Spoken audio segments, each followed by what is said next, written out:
Would you believe it, as we're sitting here in February 2023, we're about to go into March. Would you believe it if I told you that in some cases here in Northeast Florida, the Jacksonville area, certain suburbs, certain communities, that it actually makes more sense to build right now than buy a resale? That's right. We're still short in inventory in certain areas, and it could be cheaper to build exactly what you want on the lot that you want rather than settling for a resale. Now, today's video is not about that. Actually, today's video is about 5 of the greatest mistakes to avoid when purchasing new construction. So let's get after it now.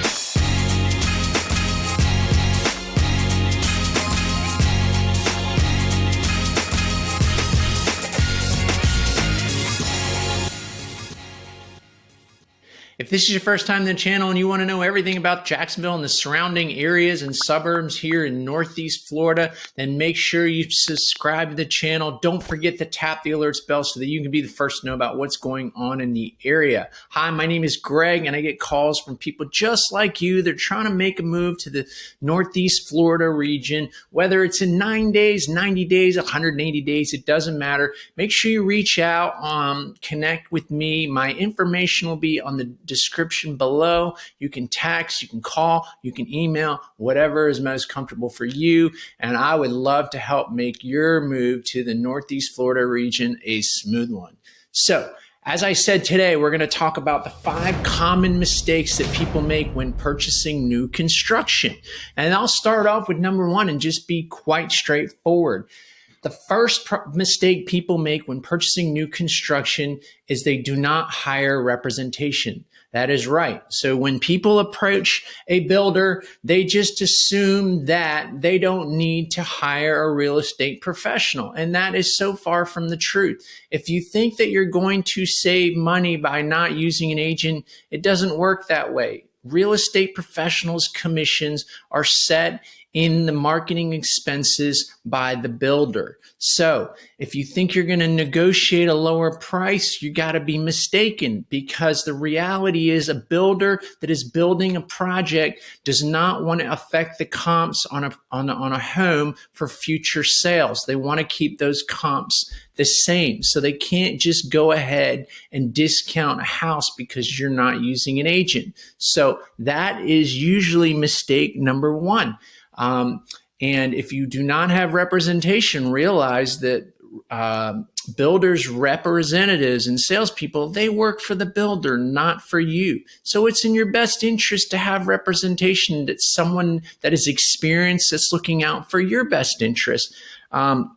Number 3, when you walk into a builder's office, they have multiple sales reps sometimes, and it works like a round robin system. So just like not all real estate professionals are created equal, neither are builders' reps. They're not all created equal, and they work on a round robin system. So depending on when you decide to walk into that model home to visit with a builder, you're going to be stuck with the agent that's up, if you will, the next agent in line to help the next customer. And not all builders' reps are created equal. As a matter of fact, I've heard multiple times that people decided not to buy or build a home with a particular builder because they didn't like their first impressions with their builder's rep. So again, because not all reps are created equal, it's good to have a real estate professional that sells a lot of new homes in that area, that's built a relationship with particular sales builder reps that have experience. Because like anything else, you want the best of the best. And so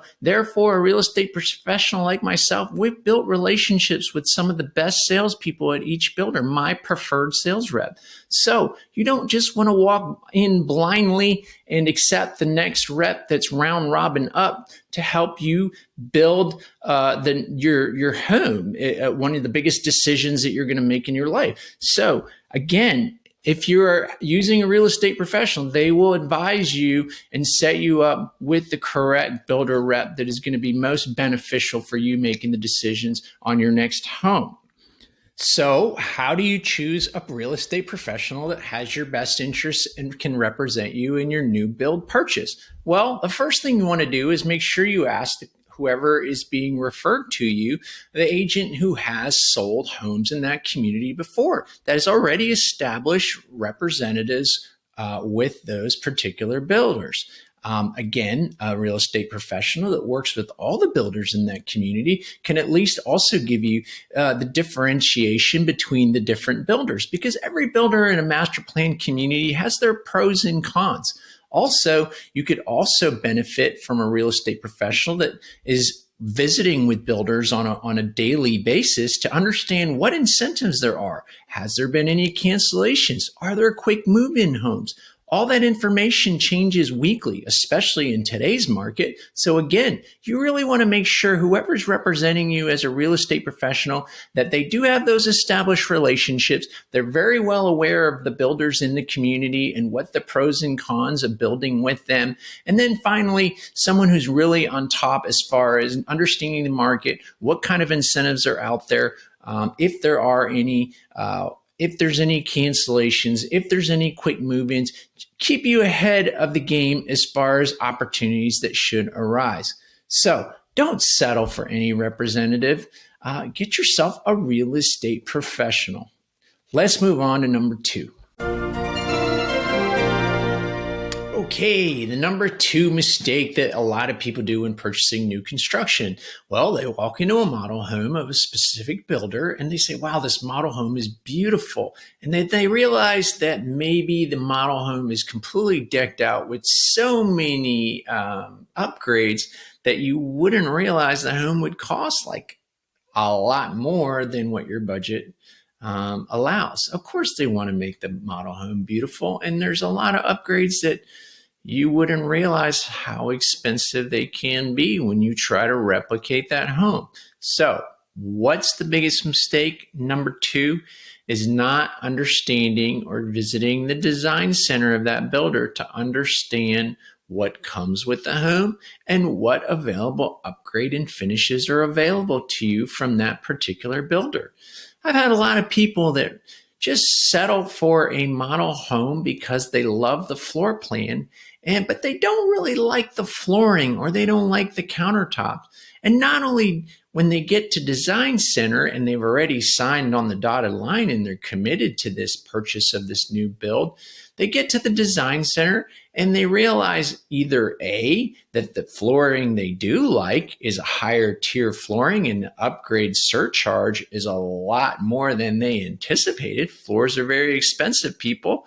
Or they may not even like any of the floors that particular builder offers. And that could be a real deal breaker, because the flooring is not something you can just overlook in your home. You're going to see it all the time, and replacing a whole entire bottom floor of a home can be very pricey. So if you're going to go ahead and purchase new construction, make sure you really understand what the finish is, what's included with the home, what finishes are offered, and what those surcharges are for those different tiers and grades of upgrade and finishes that you want in a home.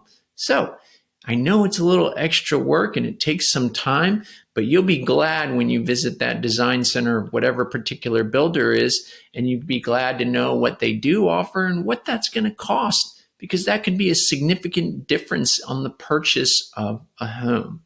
So let's move on to number 3. All right, so mistake number 3 is always going with the first lender you lay eyes on, or perhaps if you're buying new construction, every builder has preferred lenders. Now, not all lenders are created equal. So again, it's good to have a good real estate professional that could advise you based on their experience dealing with the different preferred lenders. You may want to decide on the preferred lender. Would you prefer a preferred lender that is working directly with a local bank? Would you rather prefer a preferred lender that is actually a broker that has different options depending on your circumstances? Those are all things that need to be correctly determined what is the right fit for you and your financial needs. Finally, builders have incentives, and those incentives are tied to you using a preferred lender. Sometimes, depending on the builder and the incentive, you don't know if it could be being paid for in the back end of the loan. You don't know. That's why it's really important to understand the incentives you're getting. Are they truly beneficial with the rate you're getting and the cost of the loan? That's why it's always important to get a loan estimate sheet, worksheet, so that you can compare apples to apples and really understand what you're truly getting as far as those incentives from the builder, and then what's the rate you're getting from the preferred lender, and what the charges are for that loan. Again, also, the important thing of picking a good lender is someone that has experience, especially when you're building new construction. Should you lock your rate in now? Should you wait to lock in your rate? Is there an opportunity to float down the rate when your build is coming closer to completion? If you're not sure of all these things, a good lender will advise you properly. So one of the common things that I see people making a big mistake, besides not having a good real estate professional, is not picking the right lender for you. So again, that is some of the common mistakes I'm finding. Number 3 is picking the correct lender for your new build. All right, let's move on to number 4. All right, so we finally made it to number 4. Are we having fun yet? I am. So, what is the number 4 mistake that people make when purchasing new construction? Well, that is understanding their property taxes and insurance expenses, especially after the first year. People really need to clearly understand what your expenses are, as far as not just what your payments are going to be monthly on that loan or that purchase of that home, but also understanding how your property taxes will be affected after the first year of moving into the home. It can be affected significantly, and people get surprised or blindsided, even worse. Also, understanding what your your insurance expenses are going to be. And if you don't realize it yet, or not, if you're shopping around most of Florida, Northeast Florida has some of the best rates when it comes to home insurance and flood insurance. So if you're not really clued up on that, again, a good real estate professional would have the right contacts of insurance agents that are local, that can educate you on making sure you understand what kind of coverage you'll need for your home and what that's going to cost annually. Okay, so again, make sure you understand when you're purchasing a property what the property taxes will be and what your insurance costs will be, so that you're not blindsided. All right, let's get done with number 5. All right, we've made it to number 5. I know I seem a little overly excited today, but that's what a little bit of caffeine does to me. But finally, number 5, the big mistake folks make when purchasing new construction is not doing a pre-drywall inspection. That's right. Before they put the drywall up, it's good to have a third party come out. Not someone hired by the builder, but a good qualified inspection company. And again, your real estate professional should have a really good qualified inspector in their pocket to share with you, so that you can have a pre-drywall inspection, so that they can check all things structurally. They can check all the plumbing, all the electrical stuff, all the bones behind those walls that get covered up by drywall. So that is a really important inspection to have. The other inspection is always highly recommended, is your final inspection. Again, during the COVID days and the big migration to Florida, you wouldn't believe it, but they were getting away with closing homes that weren't completely done. And so you have that period of time after you close that the GC or the general contractor that built your home has 30 days to make sure that if there's anything on that inspection report that needs to be taken care of, sooner than later in that 30-day period, that it does get taken care of and it doesn't get dragged out or passed on to the warranty department. Because once it goes to warranty, then it will be put back into a subcontractor's hands, and that will take longer than usual to remedy that. Of course, you do have 1 year. We always advise people to have another inspection right before your first 1 year warranty is up, because then you've lived in the home for a while. You can notice if there's any issues with the home after living in it, but also having a qualified inspector come in and take a gander at everything, test everything, check for mold, check for water leaks, check the roofing, all the important things that you need to look at in your home so that they are remedied before your warranty is up. So that's it, folks. We've gone through all 5. Of course, there are a heck of a lot more, but the reality is when you're purchasing a new construction home, it's good to have a team, okay? Working together as a team in your process will make it a lot stressful. Not only should you have a good real estate professional to direct you, but you should have one of the best, most experienced builder reps also to help you. Trustworthy is also very important. Okay, then you should have a good lender to help you on your team to advise you. All these professionals in place should overlap in reassuring you in the decision-making process of picking the right builder, picking the right model, putting the home the right way on the lot, helping you, advise you on finishes, what's necessary, what you can do later on to keep your budget down. All these members, a good inspector, these are all the parts of the team that will make your building and buying process less stressful.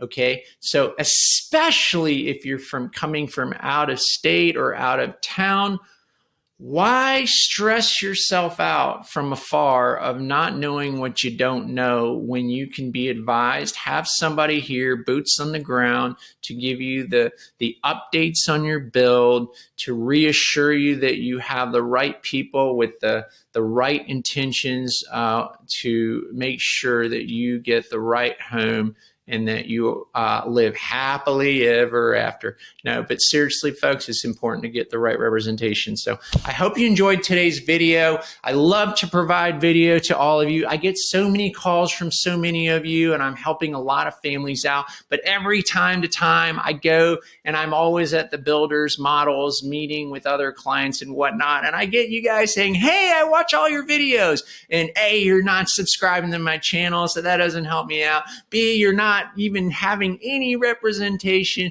or C, sometimes some of you get remorse and go, hey, can I switch realtors? And I've had that situation where I've had to take over, where they had an agent that didn't really know the community, didn't have those relationships we talked about, and they were super stressed out, and eventually I ended up helping them out. So I want to help you out too. I'd love to be your resource of choice. So please make sure you subscribe to the channel. Help me out. If you've already bought a home, that's fine. Still subscribe. I'm going to continue to deliver value. And if you need any help, check out the description below. You'll have my direct phone number, my email, and of course my webpage as well. So I look forward to seeing you on the next video. There are tons of different options. So check it out and see you on the next one.